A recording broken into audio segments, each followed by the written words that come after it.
Salut à tous, c'est Nico sur iTest. Donc aujourd'hui on va faire une battle, un comparatif plutôt esthétique sur trois téléphones, donc le LG G4, le Huawei G8 et le Z5 Premium.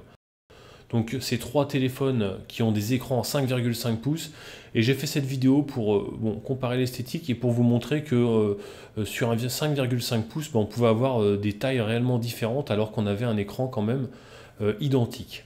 Donc vous voyez, regardez la différence qu'il y a entre ces trois téléphones. La taille ratio taille écran est complètement différente selon les modèles. Vous voyez que le G4 est beaucoup plus petit que par exemple le Z5 Premium.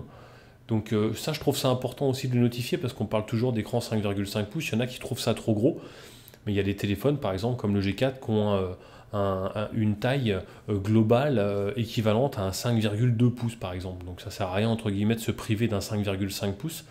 Ça vous permet en même temps de voir la finition des trois téléphones. Si à tout hasard vous hésitez entre des modèles en 5,5 pouces, cette vidéo va un petit peu vous montrer les différences esthétiques entre ces trois téléphones.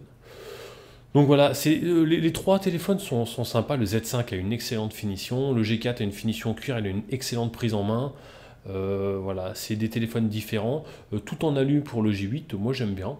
Voilà, ils ont des avantages, des inconvénients chacun, mais on voit que réellement, par exemple, le Z5 est quand même beaucoup plus grand par rapport au G4. Le G4 est en cuir, là on est de l'alu sur le G8, on a du verre sur le Z5 Premium qui fait des traces de doigts, ça vous l'avez vu dans l'unboxing, alors que sur le G8 et sur le G4, il n'y a pas de traces. Un lecteur d'empreinte au dos pour le G8, latéral sur le Z5 et hélas pas sur le G4. Il y en a sur le V10 mais pas sur le G4. Vous retrouvez une prise micro USB pour le chargement et la synchronisation, pareil sur le G8 et sur le Z5 Premium. Il n'y a pas de type C encore sur ces téléphones-là. Le G4, l'avantage, c'est qu'on peut ouvrir pour accéder à la batterie, à la micro SIM et à la micro SD. Le G8 et le Z5 Premium, on ne peut pas les ouvrir. Le slot est disponible sur le côté gauche sur le G8 et sur le côté gauche également sur le Z5 Premium. Voilà, vous ouvrez la petite trappe et vous avez directement la nano et la micro SD pour l'extension de mémoire.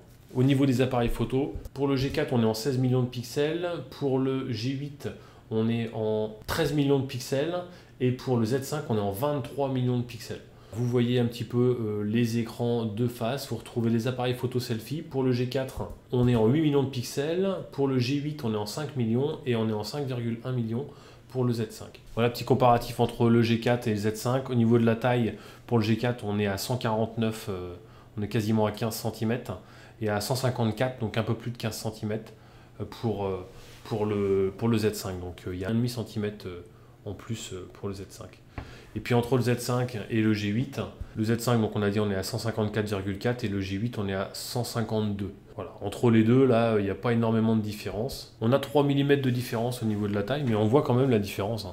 Et on le ressent quand on a les téléphones en main. Il n'y a pas une grosse différence, mais il y a quand même une taille ratio écran qui est meilleure pour le G4. Bah écoutez, voilà, j'espère que cette vidéo vous aura plu, vous aura un petit peu guidé sur les différents téléphones en 5,5 pouces. Bon, certes, il y en a encore d'autres sur le marché, mais là, on est quand même sur des bons téléphones. Alors, il y a un petit peu de tout. Il y a un excellent rapport qualité-prix pour le G4. Idem pour le G8, qui est quand même plutôt bien placé, qui est relativement récent avec un lecteur d'empreinte, qui est quand même beaucoup plus cher pour le Z5, mais on est quand même sur une catégorie de finition beaucoup plus élevée. Donc voilà, n'hésitez pas à liker la vidéo, ça fait plaisir, et puis on se retrouve prochainement pour une future vidéo test ou unboxing. Allez, à bientôt, ciao.